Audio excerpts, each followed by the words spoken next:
गरीबों के मकानों की बात हो रही है, रिहेबिलिटेशन स्कीम्स की बात हो रही है, उसमें उनकी काफ़ी समय से मांग आ रही है मालिकाना हक, मालिकाना हक। मालिकाना हक है क्या?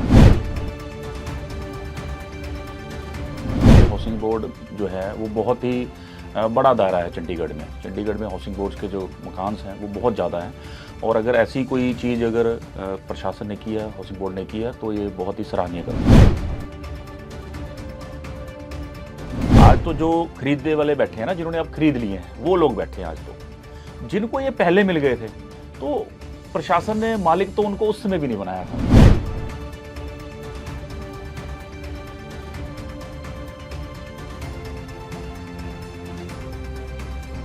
This is only for residential purpose. तो जो उस समय के अलॉटीज थे उसमें ये कंडीशन थी कि they can only use this houses, this tenements, nothing else.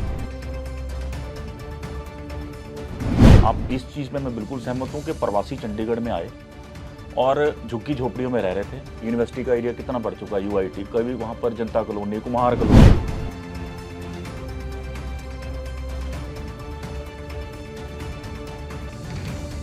बिल्कुल। लेकिन अब जब हम उसके बारे में इनिशिएटिव लेते हैं, हम प्रयास शुरू करते हैं, तो सबसे बड़ी हडल तो यही आती है ना कि जिस एक्ट, जिस प्रोविज़न के तहत ये मकान दिए गए हैं, जब तक उसमें अमेंडमेंट नहीं होगा तो कैसे आपको ओनरशिप राइट्स जो है वो मिल सकते हैं।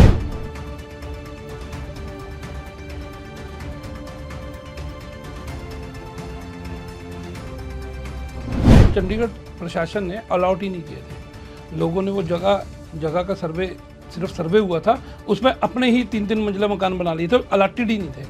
मतलब कहने का कि खतरा नहीं, कोई हमें कोई सरकार से कोई नोटिस नहीं, किसी तरह का कोई हमें सील होने का खतरा नहीं। सिर्फ ये चीज़ जो नोटिस में, इसमें जो अधिसूचना जो अभी ये प्रपोजल जो आया बेसिकली, उसमें तो सिर्फ यही है कि उसको वही समझ लिया जाए भाई जो पहले अलॉटी था।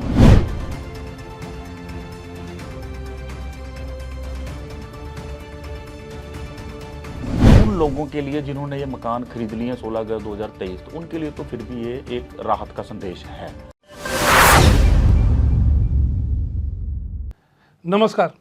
सबसे पहले तो चंडीगढ़ के हाउसिंग बोर्ड के मकानों में रहने वालों को बधाई।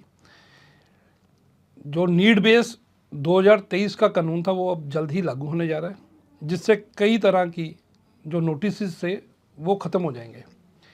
और अब रह गया जो मामला रिहेबिलिटेशन कॉलोनीज़ का, 1975 रिहेबिलिटेशन एक्ट ऑफ इंडिया के तहत जो 1975 और 1979 के तहत जो गरीबों को मकान मिले थे, वह मसला अभी भी बरकरार है।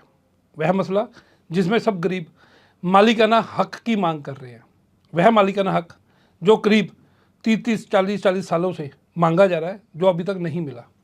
आज उसी पर हम बात करेंगे और हमारे साथ है बीजेपी के एससी मोर्चा के प्रधान प्रदेश अध्यक्ष अमित खेरवाल जी। आपका स्वागत है जी। अमित जी, सबसे पहले तो जो हाउसिंग बोर्ड जो 2023 नीड बेस्ड चेंज एक्ट लागू करने जा रहा है उस पर हम बात करते हैं। तो उस पर काफ़ी प्रयास हुआ, बीजेपी ने भी काफ़ी प्रयास किया, अन्य पार्टियों ने भी काफ़ी प्रयास किया, तो वो लागू होने जा रहा है। कई नोटिस जो अलग अलग थे वो ख़त्म हो जाएंगे, उस पर आपका क्या? देखो, उसकी जानकारी भी मुझे आपके माध्यम से आज ही मिली है, तो सबसे पहले तो आपका धन्यवाद कि आपने मुझे ये जानकारी दी। तो ऐसा जो भी निर्णय हुआ है, मैं समझता हूँ चंडीगढ़ के निवासी उसका स्वागत करेंगे, क्योंकि ये बहुत ही लॉन्ग, जिसे कहते हैं, पेंडिंग डिमांड थी बहुत लोगों की। क्योंकि हाउसिंग बोर्ड जो है वो बहुत ही बड़ा दायरा है चंडीगढ़ में। चंडीगढ़ में हाउसिंग बोर्ड्स के जो मकान हैं वो बहुत ज़्यादा हैं और अगर ऐसी कोई चीज़ अगर प्रशासन ने किया, हाउसिंग बोर्ड ने किया, तो ये बहुत ही सराहनीय कदम है। और जो गरीबों के मकानों की बात हो रही है, रिहेबिलिटेशन स्कीम्स की बात हो रही है, उसमें उनकी काफ़ी समय से मांग आ रही है मालिकाना हक, मालिकाना हक। मालिकाना हक है क्या? देखिए, मालिकाना हक की जब हम बात करते हैं तो सबसे पहले बात आती है कि जो ये मकान मिले हैं, जैसे अभी आपने खुद ही बताया कि 1975, 1979 की एक, 1979 की एक पॉलिसी थी, रिहेबिलिटेशन पॉलिसी, रिहेबिलिटेशन अकॉर्डिंगली ये जो मकान थे इनको दिए गए थे, देश भर में दिए गए। बिल्कुल बिल्कुल। अब जब इनकी हम अलॉटमेंट लेटर चेक करते हैं, देखते हैं कुछ, क्योंकि मैं एडवोकेट भी हूँ, हम देखते रहते हैं ऐसे केसेस। तो इसकी जो अलॉटमेंट लेटर है उसमें ही इनको या तो लाइसेंसी कहें हम या टेनेंसी राइट्स कहें, सिर्फ यही दिए गए थे। तो अगर हम ओरिजिनल, मैं थोड़ा से बात को पीछे ले जा रहा हूँ, आज तो जो खरीदने वाले बैठे हैं ना, जिन्होंने अब खरीद लिए हैं, वो लोग बैठे हैं आज तो। जिनको ये पहले मिल गए थे, तो प्रशासन ने, मालिक तो उनको उस समय भी नहीं बनाया था। तो मैं समझ, वो तो रहने के लिए दिए गए थे। इनको सिर्फ उस पे लिखा हुआ है सर बकायदा, this is only for residential purpose.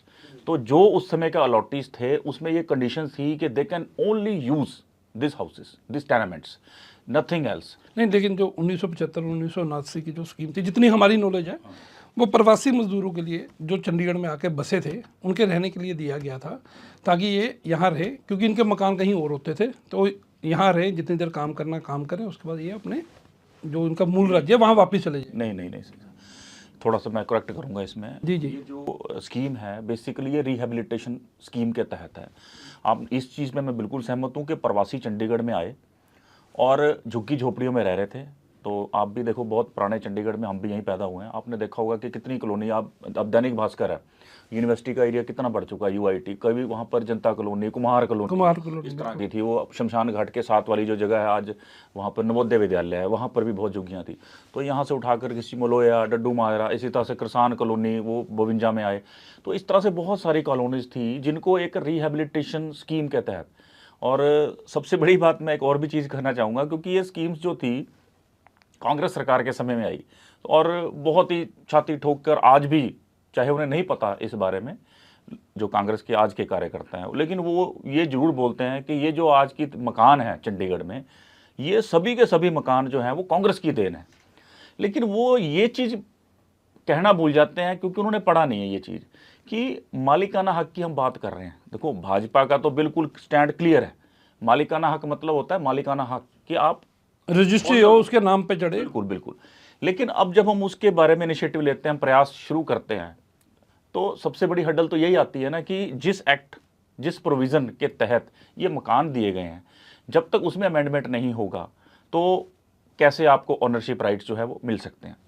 अभी जैसे एक कागज अभी जो अभी 7वें महीने का जो कागज है उस पे, तो उसमें कुछ सुझाव दिए गए, कुछ अफसरों ने प्रपोजल दी। हाँ जी, वो उस समय भी आप देखें, अगर आप थोड़ा उसमें भी आप पीछे चलें, 2023 16 अगस्त 2023 के ऊपर ही है वो सारा। तो सर्वे भी की जो डेट भी उसमें लिखी है 16 अगस्त 2023। बनवारी लाल पुरोहित जी थे, उन्होंने सर्वे शुरू करवाया था। हुआ क्या था सर, 25 हेक्टर में बहुत सारे ऐसे मकान थे जो सील होने जा रहे थे।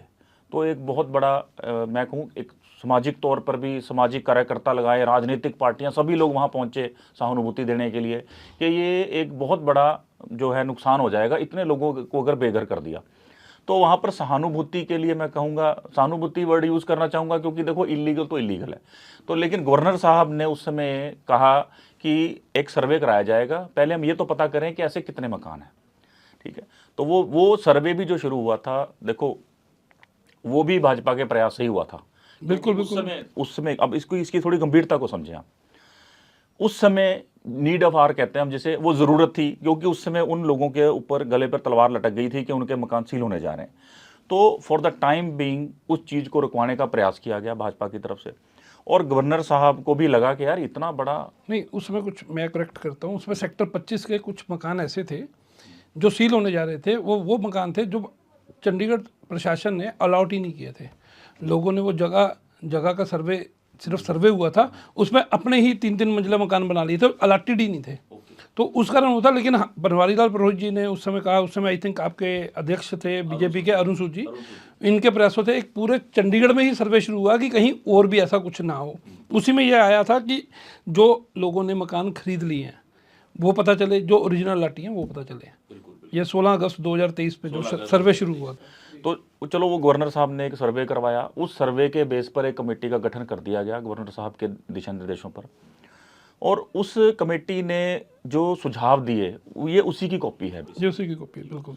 तो ये जो कमेटी ने सजेशन किया, सुझाव उनकी तरफ से सुझाव यही है कि एक तो अब देखो 13,500 साइट्स उसमें लिखा हुआ है, जिसमें से आई थिंक 9500 के करीब उन्होंने बताया, 9481। हाँ, टेनेंसी जो लाइसेंसी बेस्ड हैं, और बाकी हायर परचेज जो है 3,500 के करीब जो है वो हायर परचेज वाले हैं। तो उन्होंने कहा इतने लोगों को विक्शन करना जो है वो फिजिकली पॉसिबल नहीं। उन्होंने कहा कि कई तरह की लिटिगेशंस बढ़ जाएंगी कि किसी की घर ना छीना जाए। कानूनी प्रक्रिया है, आपको पब्लिक प्रेमिसेस एक्ट में नोटिस देना पड़ता है खाली करवाने के लिए, फिर उस नोटिस का आपको या तो इन पर्सन या आपको थ्रू काउंसिल जवाब देना पड़ता है, वो एसडीएम की कोर्ट में प्रोसीडिंग चलती हैं, कई साल चलती हैं वो। फिर उसके बाद अगर वो प्रूव हो गया फिर वो एविक्शन होगी, फिर आपके पास अपील का राइट रहता है, आप चीफ एडमिनिस्ट्रेटर के पास चले जाओ, अगर वहाँ भी हो गया फिर आप सेशंस कोर्ट में चले जाते हो उसको, तो ये बड़ा लंबा प्रोसेस है।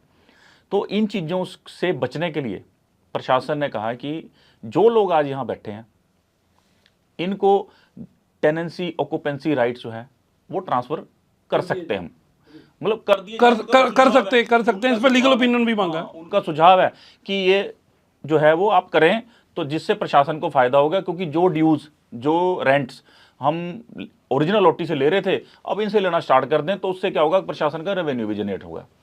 दूसरी चीज़ उसमें एक और चीज़ हमने पढ़ी थी जो बहुत ज़्यादा जिसे हम वायरल हुई जिसे कहें, जो हर्डल बता रहे हैं कल मल्होत्रा जी ने भी बताया 2012 जो कांग्रेस के टाइम पे बनी थी, वो उसमें क्या हुआ, थोड़ा सा मैं कहूँगा कि मिसकम्युनिकेशन हो गया। वो उसमें एक ब्यौरा दिया हुआ है एक अधिसूचना का 2012 में कांग्रेस सरकार के समय एक अधिसूचना आई कि यूटी में कोई भी लैंड कोई प्रॉपर्टी है वो डिस्पोज ऑफ नहीं हो सकती, नहीं बेची जा सकती अनटिल अनलेस आप उसको पब्लिक ऑक्शन करें या मार्केट रेट, या फिर नॉट लेस देन आप उसको मार्केट वैल्यू। तो ये दो चीज़ें थी। वो इसलिए भी हुआ देखो कुछ, क्योंकि इससे पहले एक डिस्क्रिशनरी कोटा था, आप गवर्नर साहब भी दे देते थे मकान किसी को, कोई अपाहिज को दे दें। अब तो वो खत्म हो गया था 2012 के बाद। ये जो अधिसूचना आई इसके बाद वो खत्म हो गया।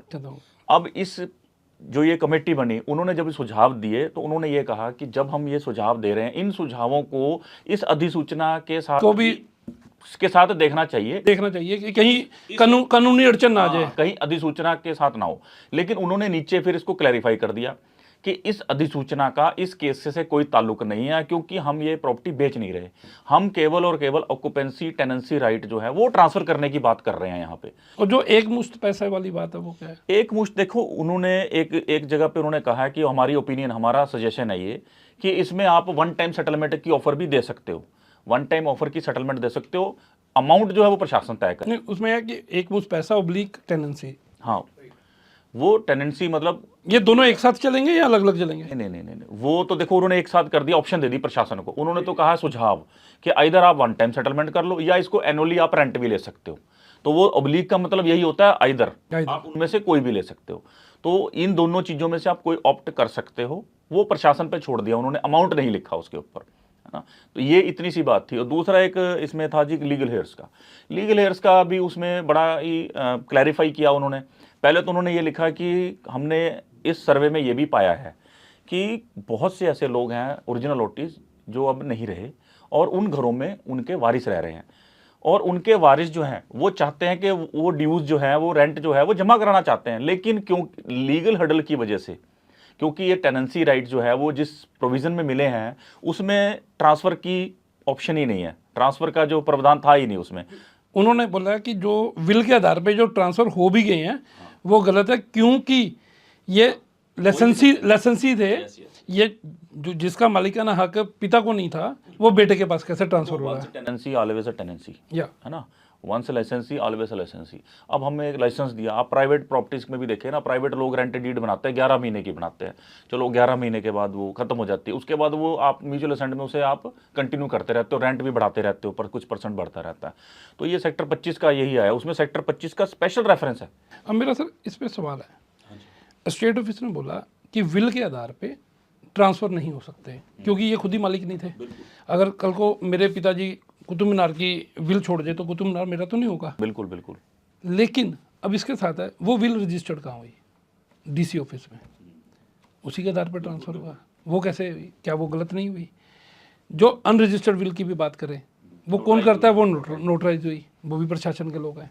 जो इनलीगल सेल परचेज हुई वो भी प्रशासन के लोग हैं, वो भी नोटराइज चंडीगढ़ में हुई, कहीं बाहर तो नहीं हुई। का कारण सबसे तो उसका कोई हल नहीं है। इससे क्या है, जो मकान खरीद रहा है वो भी धोखे ठगा गया, वो ठगा गया।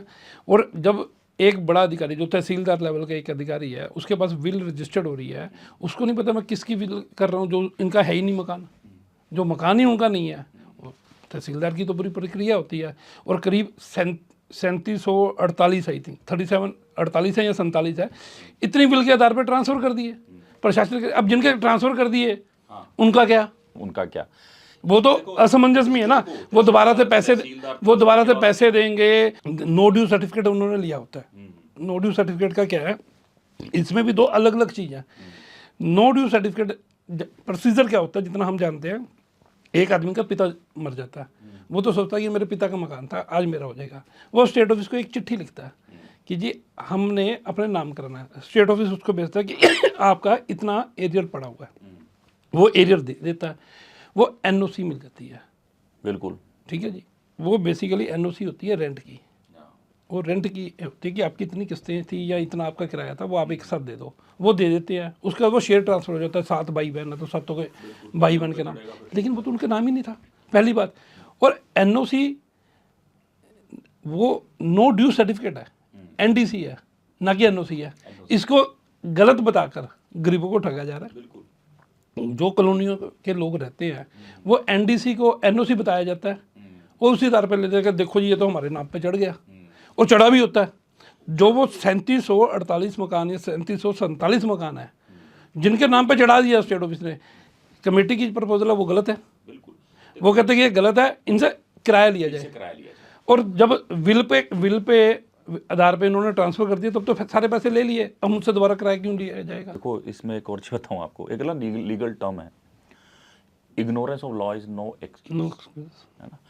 तो जैसे आपने कहा कि तहसीलदार ने विल रजिस्टर्ड कर दी, देखो सबसे बड़ी चीज़ क्या है, विल जब रजिस्टर्ड करना चाहते हैं डॉक्यूमेंट तो लेके नहीं जाते हम कोई, सिर्फ विल हम बनाते हैं। उसके अंदर तो हम क्या क्या चीज़ लिखते हैं। अब चंडीगढ़ के अंदर आदमी नहीं, उसकी पूरी रजिस्ट्री ब्रांच है, उसको वेरीफाई करना पड़ता है। नहीं, विल का मैं आपको बताता हूँ, मैंने क्योंकि हाँ, आप करते हो, आप तो खुद एडवोकेट है। चलो अब आप देखो ये इनिशियल स्टेज के ऊपर होते हैं ये काम ना, तो वो हमारा है नहीं, मैं तो कोर्ट में रहता हूँ। इनिशियल स्टेज पे मैंने कुछ कराई, तो उसमें क्या होता है आपने कि आप विल में आपने सिर्फ अपनी डिस्क्रिप्शंस लिखनी है आपकी प्रॉपर्टीज़ की। मान लो मैं चंडीगढ़ में हूँ, ओल्ड एज हूँ, मेरी प्रॉपर्टी हिमाचल में भी है, मेरी प्रॉपर्टी दिल्ली में भी है, तो हम एक जगह पे ही वसीयत बना देते हैं।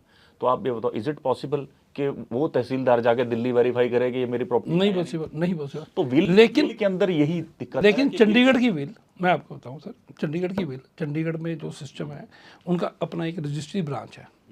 अब कोई भी विल बनाने जाते हो, कोई भी रजिस्ट्री कराने जाते हो, कोई भी एक डॉक्यूमेंट अटेस्टेड कराने जाते हो, तो वो पहले उनकी रजिस्ट्री ब्रांच में जाता है। वो उसको चेक करते हैं। वहाँ तो एक एक घर का, कौन सा घर किसके नाम पे है, कौन सा कॉलोनी का है, कौन सा कोठी है, कौन सा हाउसिंग बोर्ड का, एक एक चीज़ है वहाँ तो ऑनलाइन हो गया। हाँ, अब तो सारा ऑनलाइन है। तो कैसे ये विल कैसे हो रही है? नहीं, ये पहले की हुई है, अब नहीं हुई होंगी। एक ये जो प्रपोजल में आपसे जानना चाहेंगे, उस पर स्पष्ट लिखा है कि 2023 16/8/2023 के बाद जो भी मकान की खरीद फरोख्त हुई है वो इनलीगल है। क्या वो इनलीगल है? देखो इलीगल तो पहले भी थी, नहीं, बात को समझे। 16/8 को एक डीसी ने 144 के तहत, धारा 144 का एक नोटिफिकेशन निकाली कि आज से पहले जो हो गया मुझे नहीं पता, आज के बाद जब कुछ भी होगा तो उस पर 188 की कार्रवाई भी हम करेंगे। देखो उसके बाद भी खरीद फरोख्त चल रही है। देखो ऐसा है कि सबसे बड़ी बात क्या है कि जो चीज़ पहले हो गई, अब जब स्टार्ट हुआ, आप रेडी फड़ी वाले लोग हैं कुछ, है ना, उनको बूथ मिलते हैं, तो पहले सर्वे होता है उनका। तो वो सर्वे जिस दिन से होता है, या जैसे ये रिहेबिलिटेशन कॉलोनी में मकान मिले हैं जिनको, उनका भी एक सर्वे होता है। सर्वे हुआ था। तो वो जिस सर्वे जब से स्टार्ट होता है उसके अंदर अगर किसी का नाम आएगा तो वो उसी को मिलता है। तो ये कानूनी प्रक्रिया है। तो 16/8/2023 डेट इसलिए रखी है उन्होंने कि उस दिन से ये सर्वे स्टार्ट हुआ था। ठीक है, क्यों? क्योंकि एहसास तो उनको हो गया था कि गलती हो चुकी है। अब वो गलती जो हो चुकी है वो चाहते हैं कि वो गलती आगे ना हो, इसलिए उन्होंने एक बैरिकेडिंग कर दी कि 16/8/23 तक तो भाई हम इसको कंडोन कर देंगे, लेकिन जो इससे आगे होगा वो अब, मतलब हम स्पष्ट शब्दों में कह सकते हैं कि 16/8/2023 के बाद अगर किसी ने मकान खरीदा है तो वो लीगली मान्य नहीं है। सर मैं फिर क्या, पहले भी नहीं है, मैं मानता हूँ इस बात। पहले भी नहीं था, ये भी जो पहले भी खरीदे गए हैं वो भी मान्य नहीं है, ये भी मान्य नहीं है आपके मुताबिक। ये सारे सुझाव जो भी हैं उसमें उन्होंने स्पेसिफिकली एक चीज भी डाली है कि इस पे सब्जेक्ट टू लीगल डिपार्टमेंट। उन्होंने लीगल डिपार्टमेंट भी लिखा है, और उन्होंने ये भी बोला कि जो अफसर डिसाइड करेंगे। वो लीगल ओपिनियन के बाद ही होता है ना। तो गवर्नमेंट ऑफिसर्स में देखो कोई भी चीज बिना लीगल एडवाइस के होती नहीं है। अब कानूनी, देखो मैं एडवोकेट हूं, मैं आपको बता रहा हूं कि आप एक प्रोविजन के तहत आपको कोई चीज मिल गई, उसके अंदर अगर आपको अब कुछ उसमें चेंज करना है तो उसके लिए भी तो कानूनी प्रक्रिया से गुजरना पड़ेगा ना। बिल्कुल बिल्कुल। कोई अफसर कोई अपनी तरफ से कोई कर नहीं सकता इसके अंदर ना, कोई आर्बिट्रेरी तो है नहीं है कि एक अफसर आया उसने अपनी मर्जी से इसको चेंज कर दिया। क्योंकि जो पहले बना एक्ट, जो पहले प्रोविजंस बने हैं वो भी तो लीगल प्रक्रिया से गुजर कर ही बने हैं। तो अगर उसमें अब एक सबसे बड़ा एग्जांपल मैं आपको ले लूँ, धारा 370 क्या सपने में सोचा था हमने? नहीं सोचा। नहीं हो पाएगा। ये हमारे प्रधानमंत्री नरेंद्र मोदी जी का मैं कहूँगा कि विज़न था, उनकी सोच थी कि ये होगा और वो हो पाया। देखो, तो ऐसा कुछ नहीं है, असंभव कुछ भी नहीं होता, इच्छा शक्ति व्यक्ति में होनी चाहिए। भारतीय जनता पार्टी का एकदम इसके ऊपर स्टैंड क्लियर है कि हमारा प्रयास जो है वो चलता रहेगा जब तक हम चंडीगढ़ के लोगों को मालिकाना हक नहीं दिला देते। चंडीगढ़ के लोगों की मांग भी सिर्फ एक है, मालिकाना हक। कभी टेनेंसी राइट बिल्कुल बिल्कुल नहीं मांगा किसी कॉलोनी के किसी आदमी ने, नहीं मांगा। कभी किसी ने ये मांगने की कि हमारा फीस बढ़ा दो। कभी किसी ने ये नहीं कहा कि हमारे पैसे लिए जा रहे हैं या नहीं लिए जा रहे। अब जो बिल्डिंग बायलॉज में भी ये कॉलोनी के मकानों को लाया जा रहा है, ये भी कभी मांग नहीं की गई। जो अभी प्रपोजल है लाया तो नहीं जा रहा, हम इसे कहेंगे कि अभी तो सिर्फ इनिशियल स्टेज में प्रपोजल ही है इनकी। देखो, सबसे बड़ी बात है, मैं देखो एक चीज़ मैं समझ पाया हूँ, जो ये सुझाव है उन लोगों के लिए जिन्होंने ये मकान खरीद लिए 16 अगस्त 2023, तो उनके लिए तो फिर भी ये एक राहत का संदेश है कि अगर जो ओरिजिनलिटी को जो भी ड्यूज़ थी, जैसे 25 हेक्टर का लगा लें आप, 234 जो भी था, चलो थोड़ा बहुत रिवाइज भी कर लेंगे, अब 20 साल हो गए है ना, 500-700 कर दें, तो वो उनके लिए फिर भी वो ईजिली है, वो कर सकते हैं, अफोर्ड कर सकते हैं। लेकिन अगर पुराने पैक्ट में जाएं, अगर 500, 700, 800 कर दे तो कोई बात नहीं। लेकिन जो प्रपोजल में ये बात की गई है ना 2012 वाले एक्ट की कि इस पे लीगल राय ली जाए, अगर वो इम्प्लीमेंट हो गया तो नहीं, वो हो नहीं सकता, क्योंकि वो तब हो सकता था अगर ये मालिकाना हक ओनरशिप पे जाते। तो अगर हम तो ये उस पे जा ही नहीं। अगर हम जो कॉलोनी, मतलब इसका मतलब तो ये होगा कि कॉलोनी के जो लोगों की मालिकाना हक की मांग तब पूरी होगी जब इनको मार्केट रेट देना पड़ेगा। सबसे नहीं, आप बात को समझे। पहले तो उसी चीज में अमेंडमेंट की जरूरत है, रिहेबिलिटेशन स्कीम के अंदर, ठीक है। अब आप एक चीज आप समझे बात को, जो आदमी पहले बैठा है, मैं उसकी बात कर रहा हूँ, जो फर्स्ट लॉटी की, ठीक है, उसे तो कोई डर नहीं था, है ना, वो तो अपने आप को मालिक समझता था ना। अगर आप उससे पूछेंगे तो वो तो कहेगा कि मैं मालिक हूँ, ठीक है।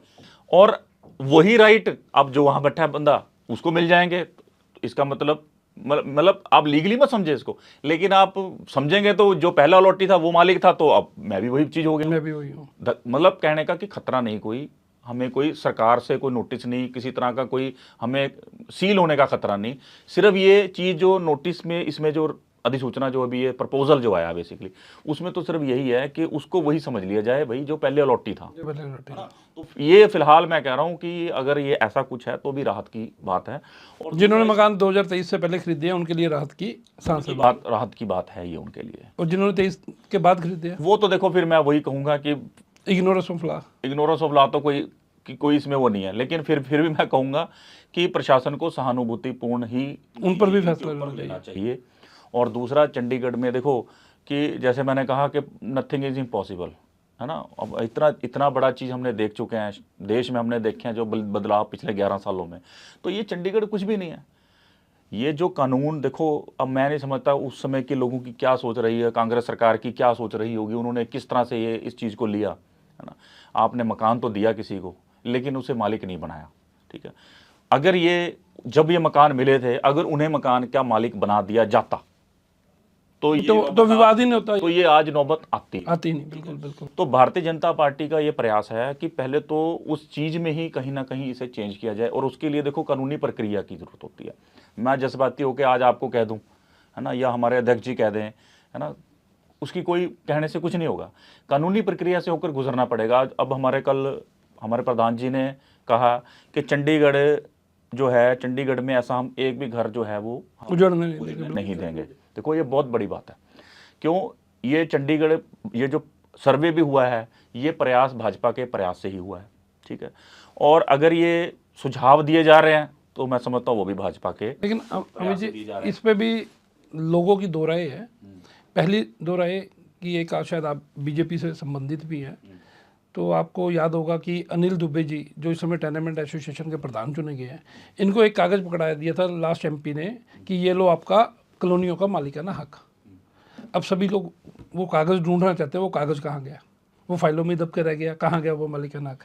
दूसरा भी मैं बता रहा हूँ कि जब 16 अगस्त 2023 को ये सर्वे हुए तो जगह जगह बीजेपी ने फंक्शन किए, कॉलोनियों में ढोल भी बजाए गए, लड्डू भी बांटे गए कि जी अब हमें मालिकाना हक मिलने जा रहा है। जैसा जो कागज़ आपने भी पढ़े हैं, जो कागज़ मैंने भी पढ़े हैं, उसमें कहीं मालिकाना हक देने की बात तक जिक्र तक भी नहीं है उसमें। बल्कि अगर हम उसे दूसरे वे में करें कि स्पष्ट स्पष्ट लिखा है कि मालिकाना हक नहीं मिलेगा, यही प्रपोजल बन रही है।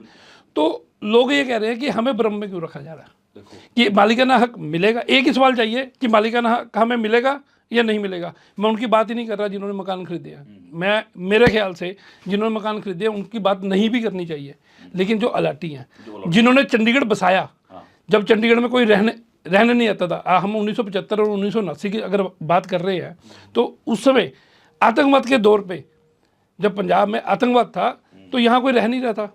अगर हम बड़ी बड़ी कोठियों की बात करें, कितने सस्ते दामों में प्रशासन ने उनको भी दी है, उस समय बुला के बसाई है। तो इन गरीबों ने जिन्होंने पूरा चंडीगढ़ बसाया, क्या वो मालिकाना हक के हकदार नहीं है? देखो, मालिकाना हक के बिल्कुल हकदार हैं, लेकिन बात तो फिर वही आती है कि कानून की जो प्रक्रिया है, जिस कानून के तहत उनको ये चीज़ मिली है, ये तो उस कानून के अनुसार है। हाँ, उस कानून के अनुसार है। और जो जैसे आपने कहा कि 2023 में ऐसे अनिल दुबे जी को कोई ऐसा लेटर, देखो मुझे वैसे नहीं, 23 में नहीं, उससे पहले। अच्छा, उससे पहले मुझे उसकी जानकारी नहीं है। लेकिन एक चीज़ तो है कि जब ये, जैसे अभी आपने बताया कि 225 सेक्टर में कुछ ऐसा एकदम से पैनिक हो गया, पैनिक हुआ था, बिल्कुल हुआ था के घर, तो उस समय हमारे प्रदेश अध्यक्ष ने देखो इंटरवीन किया, वहाँ पहुँचे, सहानुभूति दी, फिर और गवर्नर साहब से मिले, और गवर्नर साहब ने जब उसको रोक दिया तो हो सकता है कि उस समय गवर्नर साहब ने सिंपैथेटिक, जैसे हम कहते हैं, व्यू लिया हो, बिल्कुल व्यू में उन्होंने ये कह दिया हो कि हम इसको प्रयास करेंगे। देखो, एक गवर्नर साहब का कहना, ठीक है, तो मैं समझता हूँ कई बार, नहीं, he is a law maker. Governor साहब तो लॉ कोई भी बना सकते हैं। अरे गवर्नर साहब लेकिन कानूनी प्रक्रिया से बाहर हाँ, नहीं जा बाहर सकते नहीं ना। जा सकते। उन्होंने कहा होगा प्रयास, मैं ये नहीं कह रहा हूँ करेंगे, उन्होंने कहा, लेकिन आप बात को समझे कि प्रयास अगर उन्होंने कह दिया तो आप मेरे जैसा, मैं कहूँ, मैं अब जिस छोटी छोटी राज कह लूँ या राजनीति की, उसमें आप कहें एक्साइटमेंट हो जाती है कई बार कि यार इतने बड़े आदमी ने अगर कहा प्रयास, तो अगर वो प्रयास कर रहे हैं तो हो सकता हो भी जाए। नहीं, फिर इसे हो जाए नहीं, इसे तो फिर भ्रम ही कहेंगे। नहीं, ये हमने अपने मन में सोच लिया कि हो जाएगा। ये प्रयास कि हम प्रयासरत हैं, मालिकाना हक मिलना चाहिए। जैसे आपने अभी भी बोला कि कॉलोनी के लोगों को मालिकाना हक मिलना चाहिए, ये बीजेपी का भी स्टैंड है, ये या पार्टी का भी स्टैंड है, आपका भी स्टैंड है।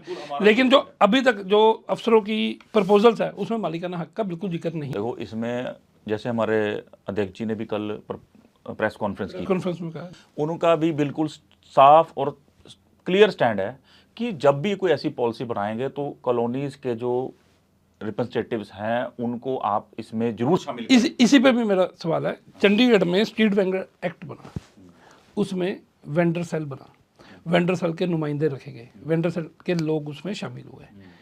तो गरीब तो 5-6 लाख लोगों की बात कर रहे हैं हम, इतने परिवारों की। तो ऐसी कोई कमेटी क्यों नहीं बनाई जाती जिसमें टेनमेंट कॉलोनीज के 3-4 प्रधान उसमें शामिल किए जाए, उनसे भी राय ली जाए। हम नहीं कहते ठीक है, जिस समय ये मकान मिले उस समय इसका रेट था 16,000, किस्तों में पैसे देना था।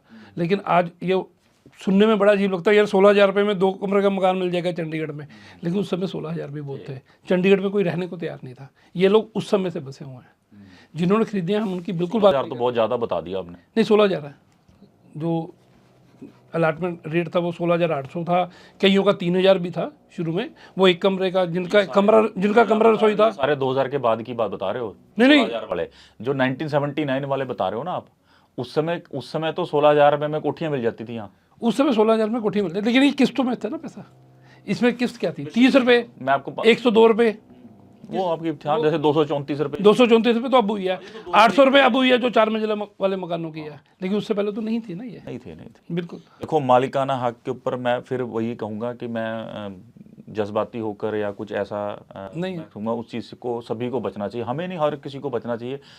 और उसमें सिर्फ ये हो सकता था कि इसमें हम प्रयास करें कि ये जो अमेंडमेंट हो सकती है उसको किस प्रकार से हम कर सकते हैं, क्योंकि देखो अफसर जो हैं वो बंधे हुए हैं कानून से, कोई अफसर अपनी तरफ से कुछ नहीं कर सकता। हम ये भी कर रहे हैं कि मैंने ये भी देख रहा था कि कुछ लोग कह रहे हैं कि 4 लोगों ने कमरे में बैठ के फरमान जारी कर दिया।